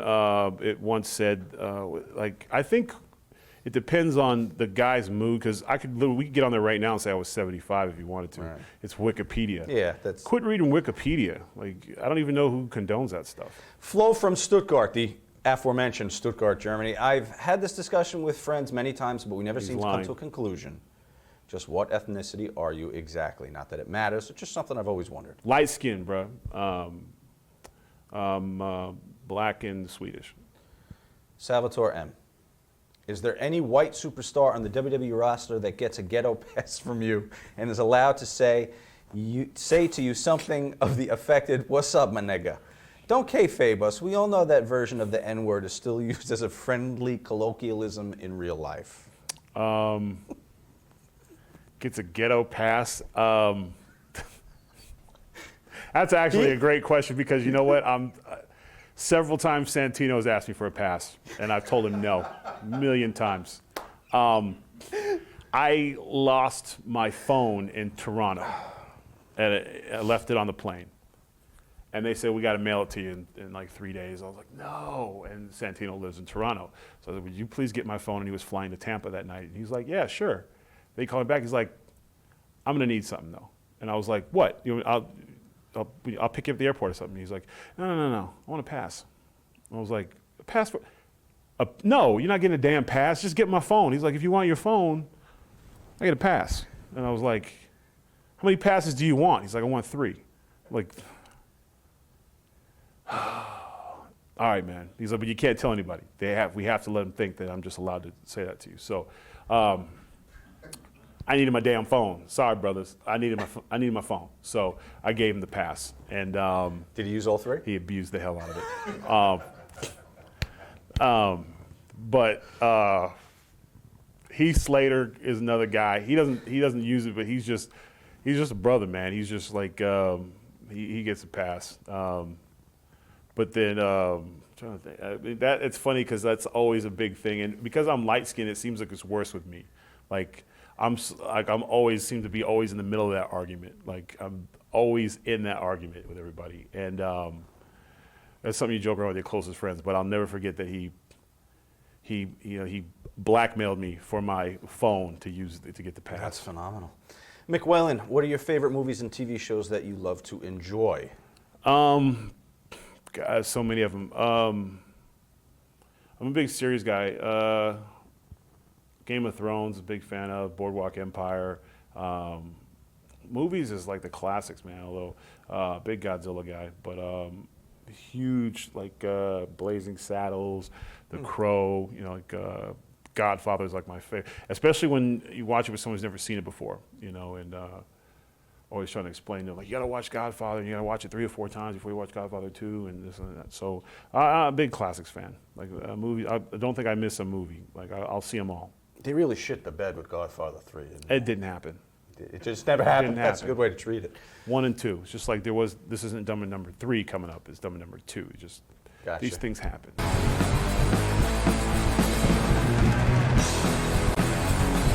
WWE. Take me inside the WWE. Jimmy Pliers from Glasgow. How'd the Funkadactyl gimmick come about?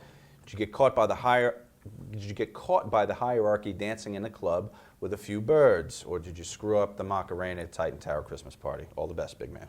Never was invited to a Christmas party. Did they do one? I have no idea. If they did, that was. You guys were on the road. Yeah, no time for one. Plus, it's in Connecticut. It's expensive out there.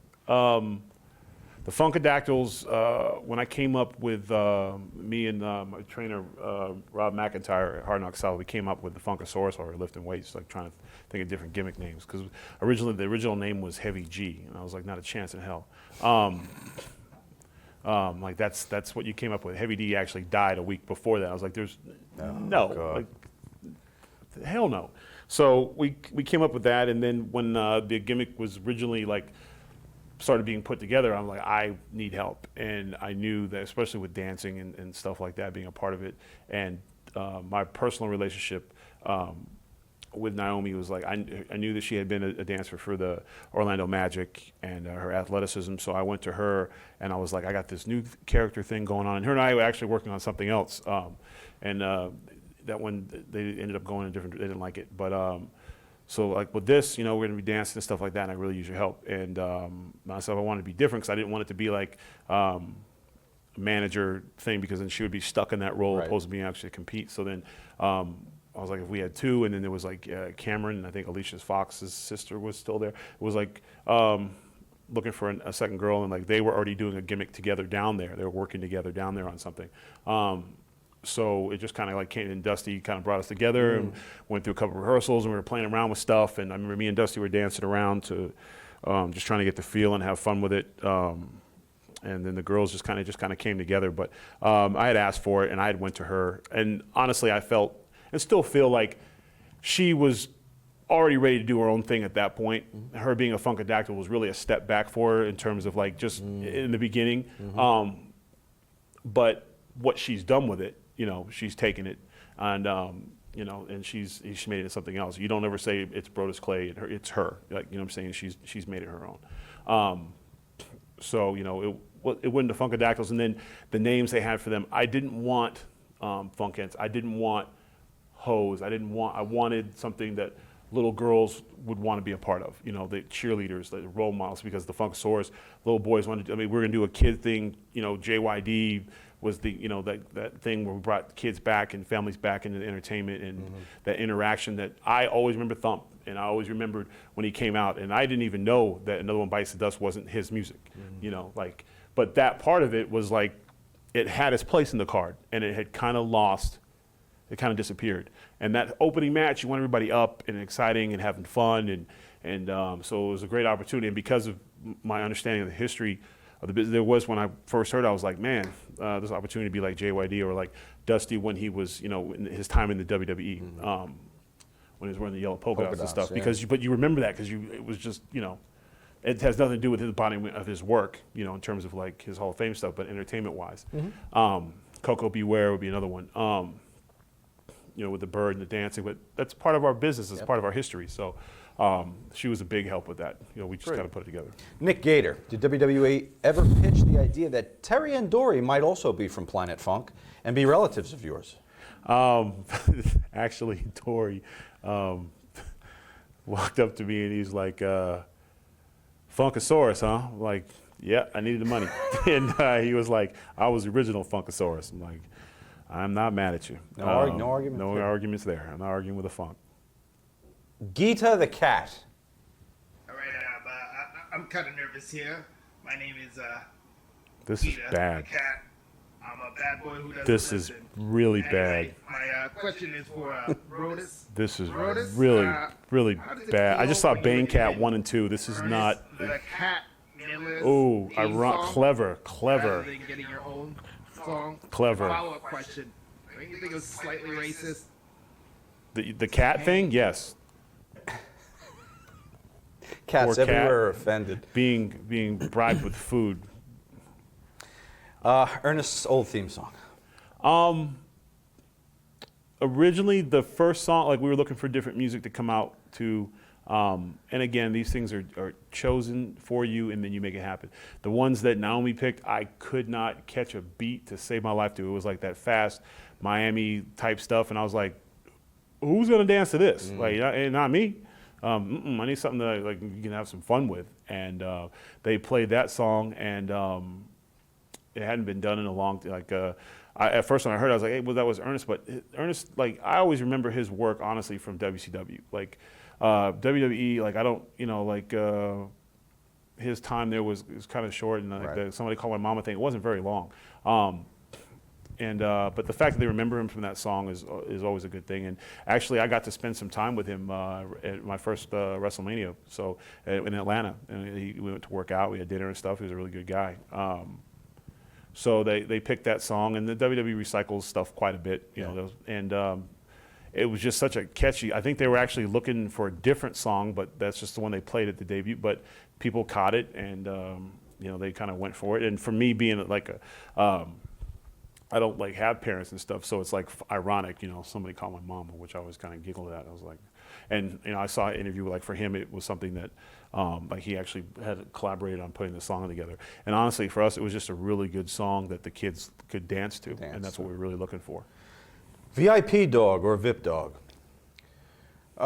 This is amazing. Mr. Saurus, my question for you is around your entrance and ring wear. Okay. Did you ever receive negative feedback from anyone, producers, Vinnie Mac himself, around making a mistake during your entrance? Specifically, my friend Scott and I noticed that you kind of botched tearing away the tearaways in time with the pyro a few times early on.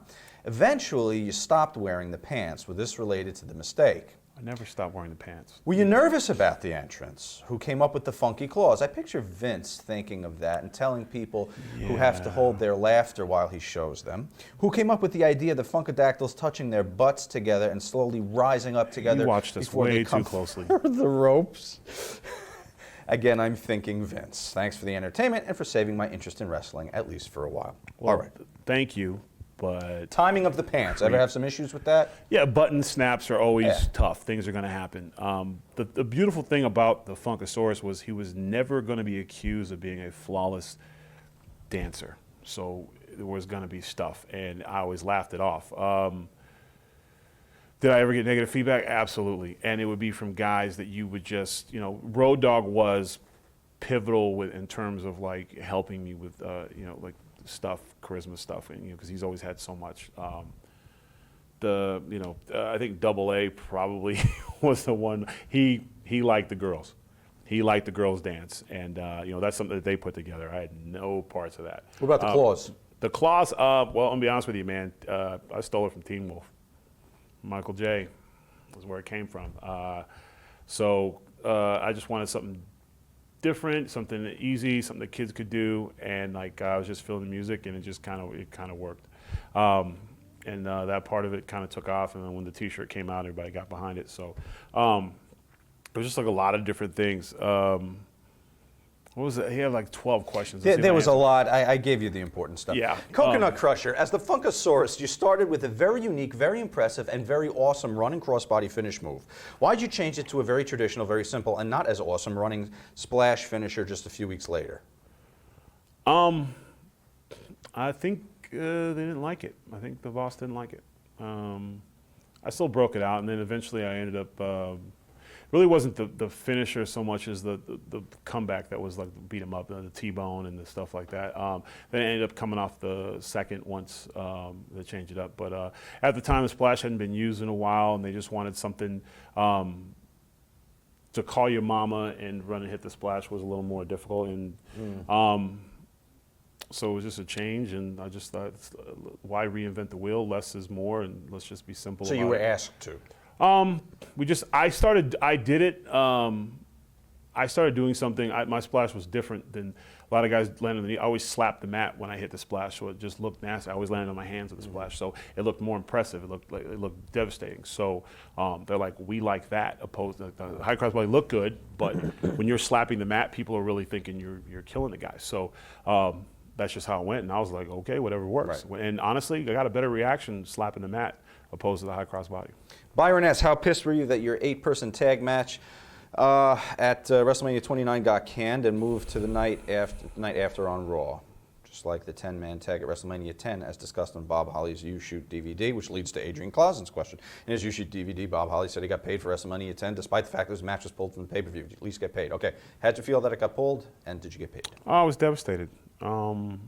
I don't think I ever really emotionally necessarily recovered from that in terms of like just like, oh man, like for me, because I had all my previous WrestleManias, I was outside the ring I never actually touched the ring with Edge and Alberto, and then I did I cut the promo and we did the dance on the stage. So I never actually got a chance to be in there, actually have a match at WrestleMania. So for me, like on a personal level, it was extremely frustrating. But it's the nature of the beast. And to their credit, they did everything they could to try to get. They tried to cut time. They waited to the last possible minute. Like we were in Gorilla, they were trying to squeeze every minute they could to get us out there, and it just didn't happen. Do you get a payday when that happens? Oh yeah, we still got paid. Like they were very professional about that stuff. And honestly, I know it's an overused term, but it really wasn't about the money. McWhalen, who's your favorite WWE legend that you met while in WWE? Probably AA. I met Dusty before when I was Bodyguard. And I met the American Dream he was in Mayorga's corner, and I was with De La Hoya's people for their fight in Vegas. Was the first time I met him. So, and then he was always a teacher. But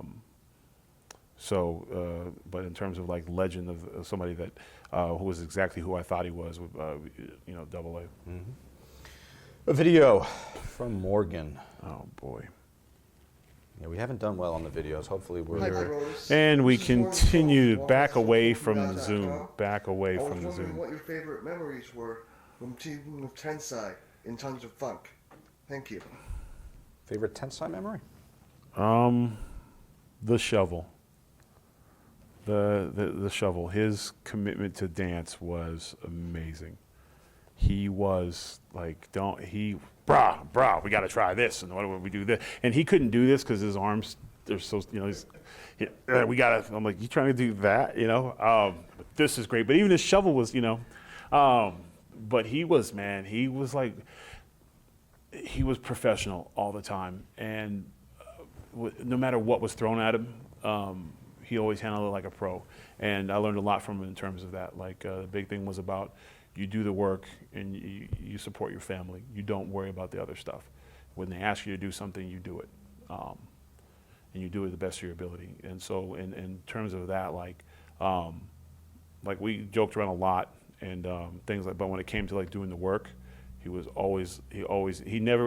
can honestly say I've never once worked with him and thought, he's half-assing it or he doesn't want to be there. Like it didn't matter what behind the scenes stuff was going on. When it was time to go to work, he was 100% pro. The chat. Who do you feel was more of a leader, you or Sweet Tea? And what did he bring to the group? He's a natural leader. I have a hard time in terms of like wanting to lead. I want to do my own thing. And like I'm just like, I'm gonna do mine, you do yours. But you ain't gonna run me. So me and the girls would butt heads sometimes because I'd be like, I expect you to do, like I'm bringing it, you bring it. Like, and whereas T kept us together. He was the glue. Because if I don't like something, I'll be like, well, you fucked up, like own it. And then be like, you can't talk to people like that. Right. Where he would be like, this could have been better. Right. And do that in his voice, and this is better, and just work on this and that.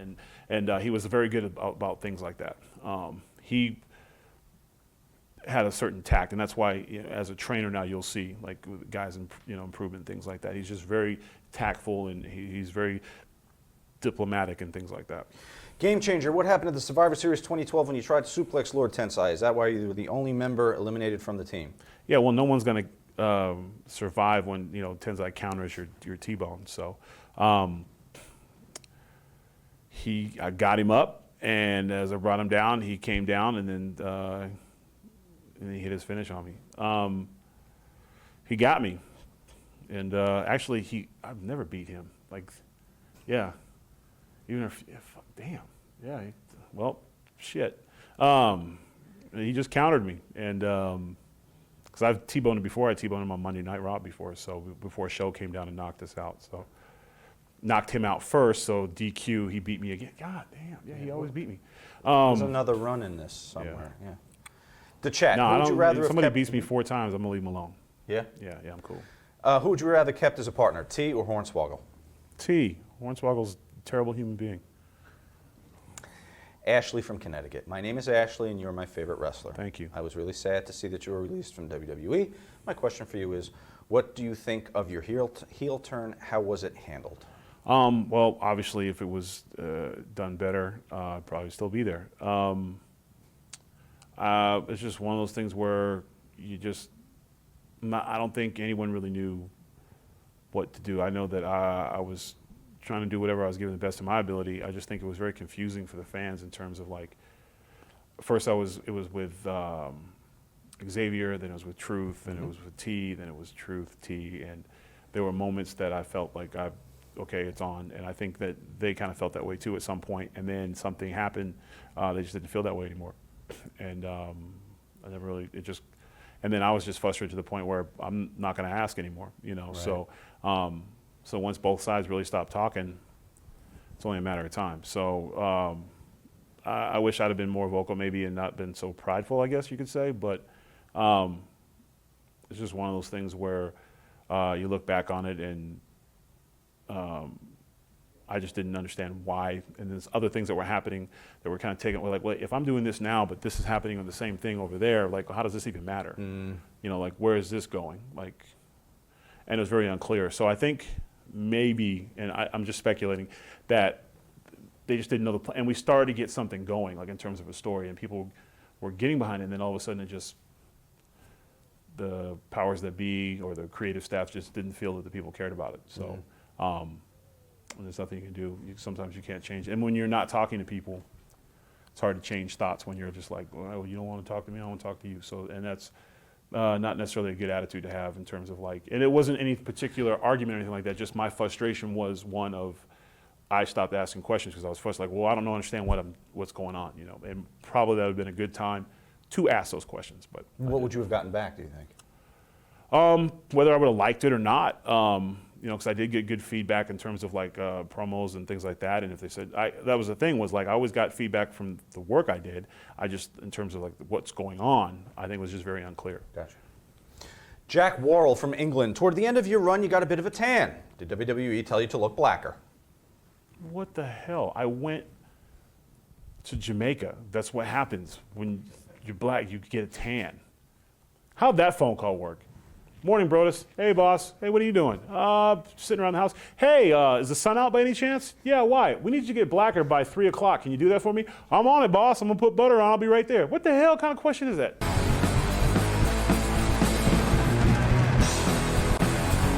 The finish. Here we go. Video from ECW wrestler Chad Austin. The questions that I want to know is, the way Brodus Clay was being brought in, he was going to be a monster. They put him on TV in vignettes, and then they took him off TV, and he came in wearing the Funkadactyl outfit. My question is, to Brodus Clay is, at what point in the nice couch did you realize you really screwed up? And did you realize that you were going to be just pushed to the back burner? BottomFeedersRadio.com. So what was the Funkasaurus? What point did you realize you screwed up and you're going to be pushed to the back burner? Back burner on what? The WWE? And the Funkasaurus, merchandise-wise and kid-wise, did really well. So I don't know. I think he just wanted to ask a question to push his website thing. Callie Jester, who was the most persistent in trying to get you TV time or a push during your time in WWE? On the other side of the coin, who wanted you gone the most? Do you have anyone that you knew went to bat for you that said, get these guys on more, they're over? Or I'd say probably I'd say Road Dogg when he was our agent. I think he fought for us quite a bit. You know, Mike Rotundo was our agent. I would assume it's your agents that fight for you. Again, in the meetings, I never really paid much attention to that stuff. So, let's see. DZ2485, who told you about your release, and what did they say? I got a call from Carano, and he was like, I think you know why you're calling. And I was like, actually, no, but what's up? And then we talked about it, and I was actually, at that point, I had already started like working on other stuff in terms of like auditions and things like that. I hadn't been booked and stuff, so I was just waiting for it. So it was really like I saved you time. Like, I don't need to spill. I appreciate my time with you guys. I appreciate working with you. You know, good luck to you. And then he was like, it is what it is, and you've been here before, and you know, who's to say what the future is and all that stuff. And I was like, hey, man, I appreciate your time, and I'm good, and I'm gonna do my own thing, and you guys take care. So it was really like quick. It's like maybe a minute. Didn't really. I know I've heard like long conversations, but I've always, when a relationship ends, I've always been real good about getting over with. I never asked a girl like, why? I'm like, it's not working out. Okay, cool, thanks, let's go. Like, pack your stuff, let's go. So it was quick to the point, and it was done. I was at my workout 10 minutes later. The Violator via Twitter. We will close with this one. What was the last thing Vince McMahon said to you? Oh yeah, hello, Brodus. I said, hey, boss. I was like, it's the last time we talked. It's on the TV. Yeah, that was pretty much. Yeah, there wasn't like, you think he grabbed me by the face and you're my number one guy, and then when I left, take him out. You broke my heart, Fredo. Yeah,